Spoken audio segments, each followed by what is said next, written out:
And welcome to a brand new year, as well as brand new edition of Match Points here on tennismajors.com, where we get together to debate and discuss the biggest topics in tennis and be sleep deprived together, at least those of us here in North America, following last night's somewhat to majorly disappointing men's final here, there in Melbourne. Let's say hello once again to our panel. As some of them are obviously better rested than others. You can guess who's whom. Let's begin first and foremost with the very well rested and lovely 2013 Wimbledon champion, tennis, of course, great broadcaster, our friend Marion Bartoli. First of all, congratulations on behalf of all of us, new addition to the family. Thank you so much. Yeah, I'm not well rested, but I'm really happy to see you guys once again. Great to have you with us once again. Tennis writer from the New York Times and elsewhere, host of the No Challenges Remaining podcast. If he looks tired and sleep deprived, we're in the same boat. He's been up all night. He is Ben Rothenberg. Sir, a pleasure. Happy New Year to you. Happy New Year. Glad to be here. Glad to be awake. I can't promise I'll stay awake for the whole show, but hopefully people keep it interesting with their spicy opinions here to keep me from yawning. Let's put it that way. Don't worry. Most viewers feel the same way about hoping to stay awake during the episode. And also, finally, joining us once again, president of the International Tennis Writers Association, contributor to ESPN, The Guardian, and now right here to tennismajors.com, Simon Cambers. Happy New Year to you, sir, as well. You're a little better rested than Ben and I are, correct? Yeah, I'm not up in the middle of the night, so it's not so bad. But it's been a lot of early starts. So, it's pretty tough doing a Grand Slam from 10, 12,000 miles away and trying to balance family life at the same time. Indeed. Fair enough. Yes, for those of us here in North America on the East Coast time, the match starts about 3:45 a.m.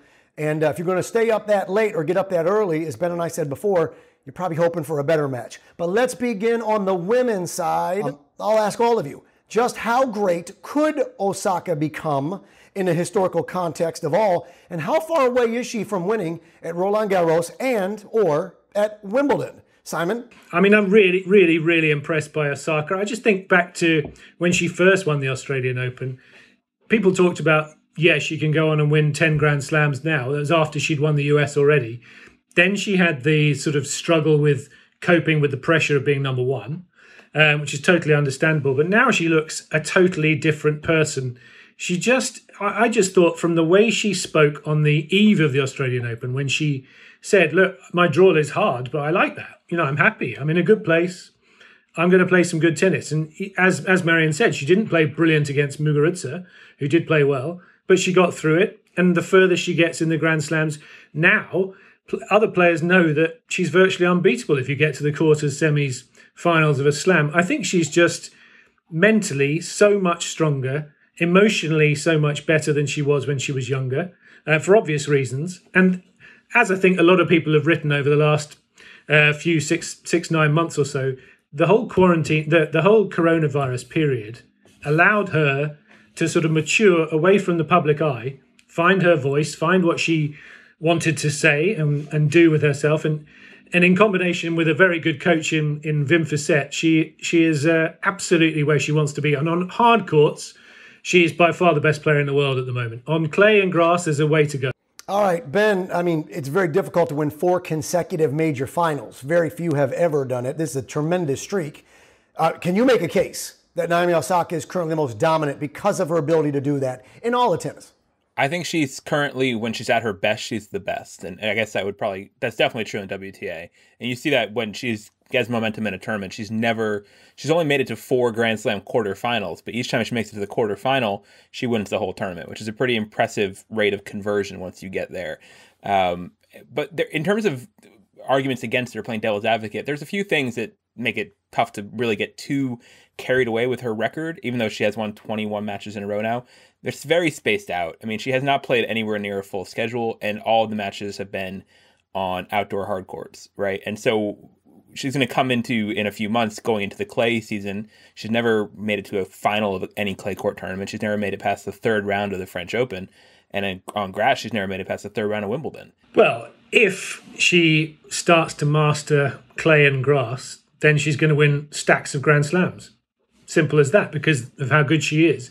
I mean, it's a bit of a stretch to suddenly go from never having gone past the 3rd round and having real sort of mental struggles with clay and grass. Grass, she thinks she's going to fall over all the time. Clay, she gets annoyed when she misses. I think that will take a little bit longer, but probably not that long. Maybe it won't happen this year. Maybe it'll happen next year. She'll start to get to grips with it all. No reason why she can't perform on clay if she sort of finds her feet. And if she does that, then you're talking the potential to get to 10, towards 10 Grand Slams and onwards. And I think it's sort of self-perpetuating. If she starts to win those slams, like 2 a year or 3 a year, if she suddenly goes on a tear, other people are going to be totally intimidated, and she'll start to, be even more dominant. So she's got a big chance, but it'll take some doing. All right, Ben, how great can Osaka become, and how far away is she from winning on those other surfaces? Well, I think that I want people to calm down a little bit, because I'm just thinking about this. 10 is still far away. 10 is still 6 whole Grand Slams away. And there's a lot of great players in tennis history who didn't come even that close technically to 10. I mean, think of people like active players. Venus Williams was a great player for many, many years, got to 7 in her career. Justine Henin, another great player and who was good on all surfaces, got to 7.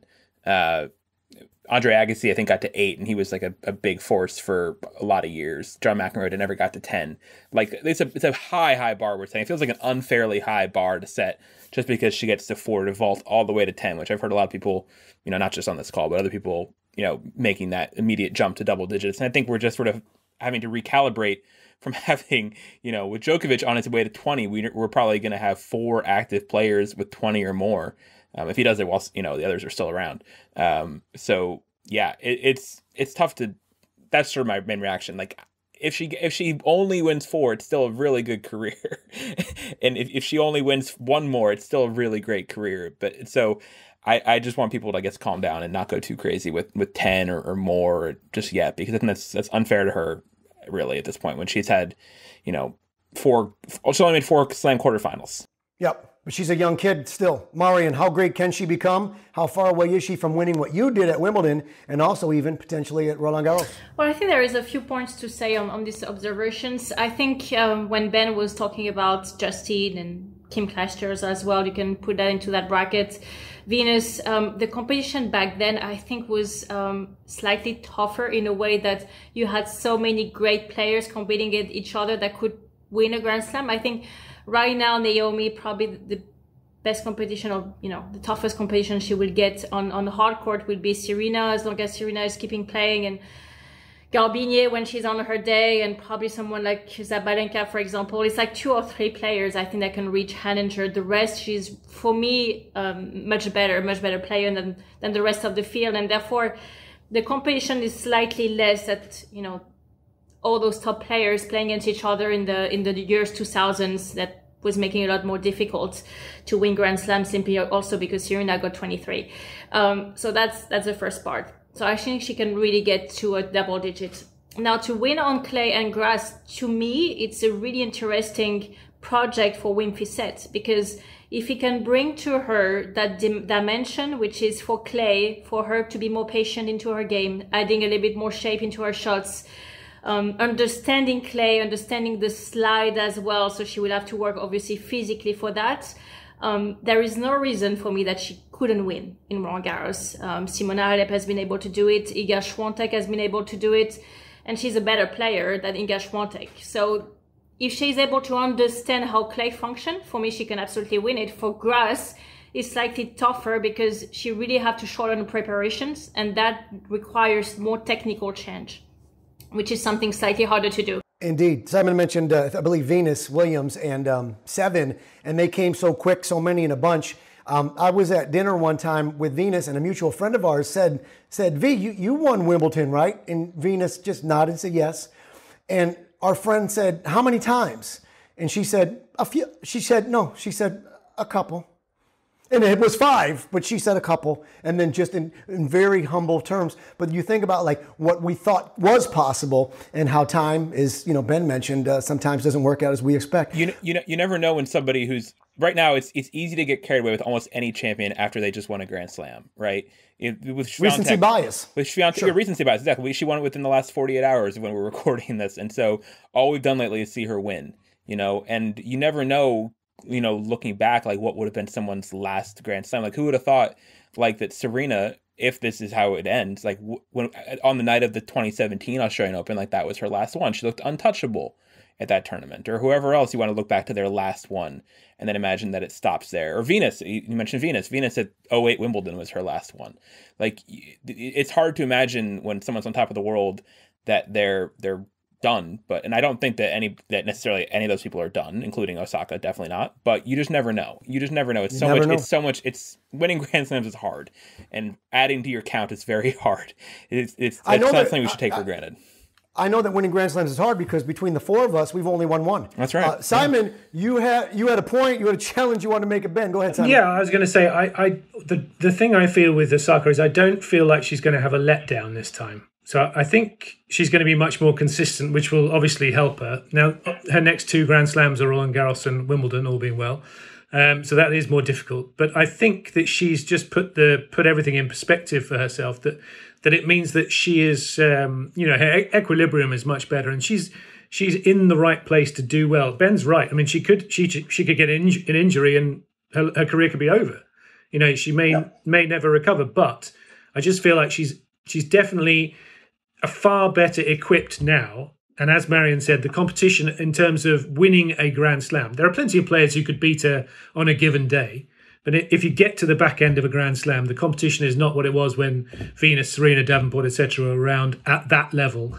So she has chances. Ben, you want to challenge the challenge? I just going to add, I do think it is important, I think what Simon's saying, that she did already have kind of a dip. And like she had her first peak of winning her first two Grand Slams back-to-back, and then had a bit of get a little bit wayward, and then has refound herself. And that's something, if you look at the trajectories of a lot of all-time great players, they've had something similar. Like Serena won the 99 US Open and then took a few years before she won again in 02, and then she really got going when she won 4 in a row.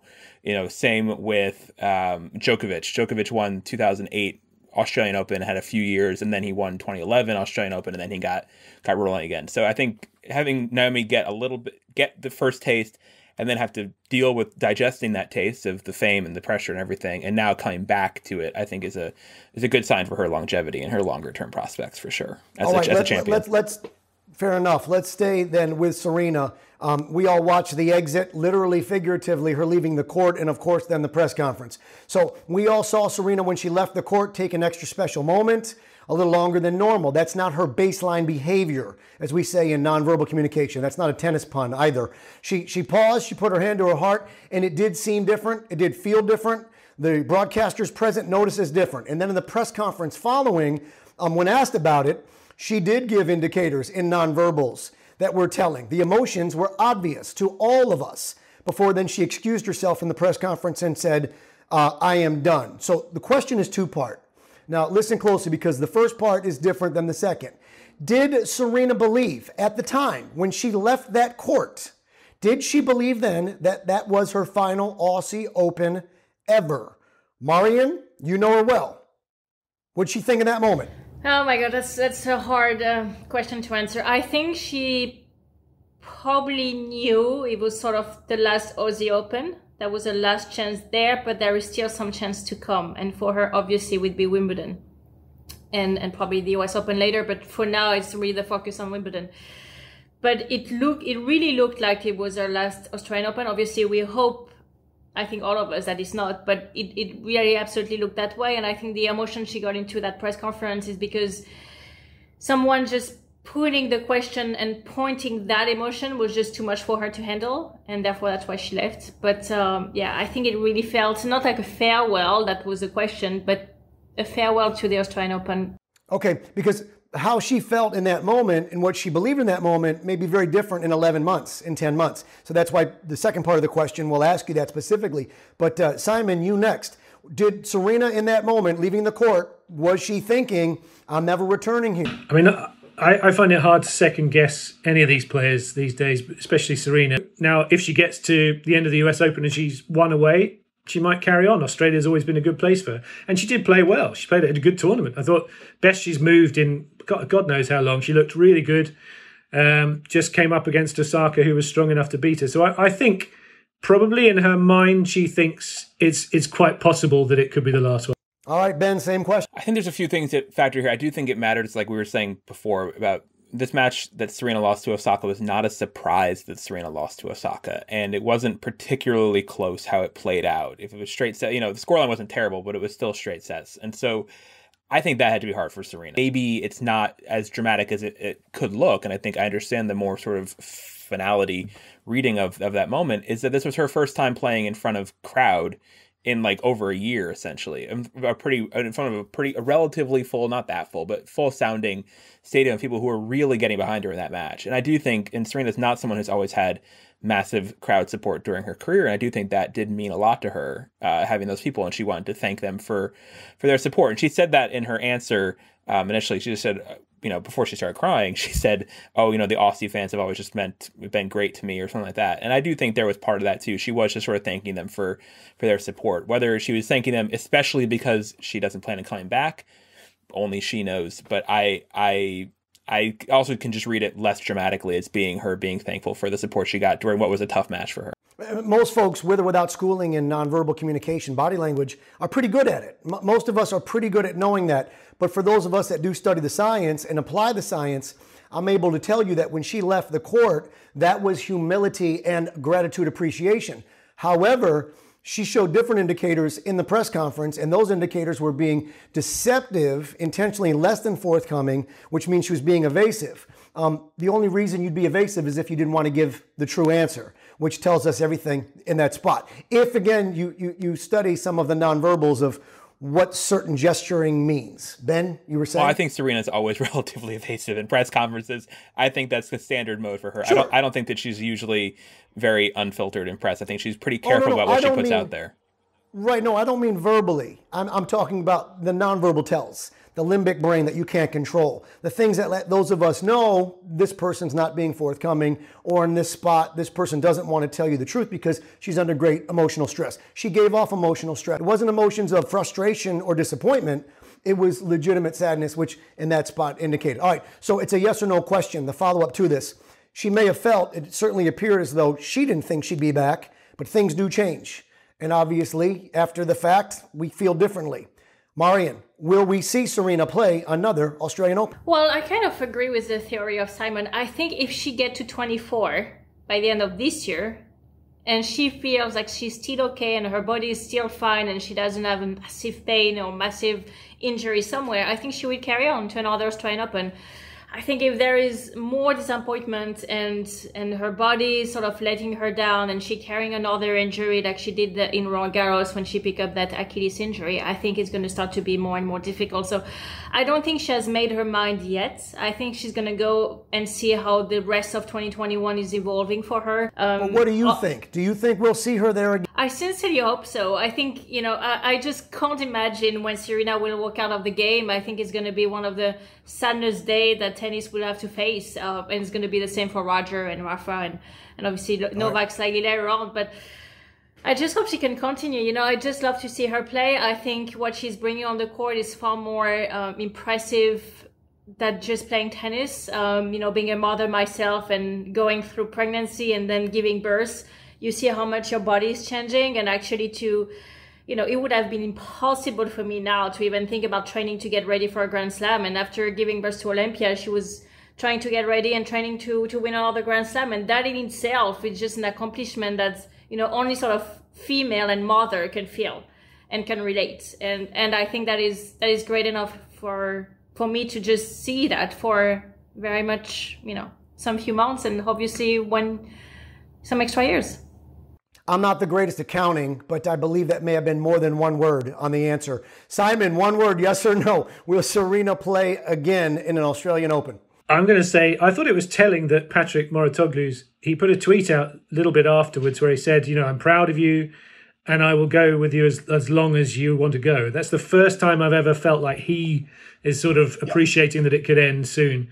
I think they've set the year, and I think that's as far as they're going to go. And I think it's more likely than not that she won't play again. I'll say no. All right. That may have been 3 or 4 words. Ben, same question. Yes or no? We'll see Serena play in Australia. See if anyone can get a yes or no answer. Ben. You're going to go over. I'm not going to. Why would I do it after they didn't come close to doing it? No, I'm going to say I think that she I could see it going either way, but I do think that it's one thing. I think goes back to the Osaka discussion. I think something that's different about Serena in this phase of her career, she doesn't completely control her own destiny the way we always thought she did before about results. There's this new force out there in Osaka who is, you know, a dominant of Serena force, and 3-1 against Serena. It's a very good record against Serena, and you know, maybe, and Serena just has to hope that Naomi doesn't get it together at Wimbledon this year in time to be a challenge there, because I think that's also part of the frustration. So I don't have an answer yet. I could give you a better answer after the U.S. Open, let's say, but it's too early to tell how her year's going to shake out.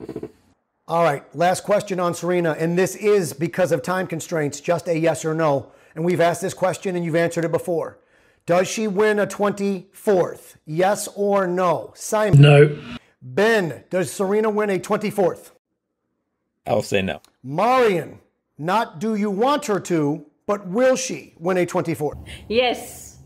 Good. I'm glad someone At said Wimbledon. it. Yeah. I'm with Marion. Yeah, I'm with Marion. It happens. A 24th does happen. Wimbledon's a long way away, though. I mean, that's still you know, almost 5 months away, and a lot can happen on tour and in her life and in everything before then. We saw her look more fit, move better, play better defense since the baby in this past tournament. So obviously 24 is well within reach. Gang, thanks so much. Great job. Marion Bartoli, Ben Rothenberg, Simon Cambers. Folks, thank you, as always, for watching. Remember to follow on all social media and share this episode as well. And we will see you next time for more Match Points right here on tennismajors.com. So long, everybody.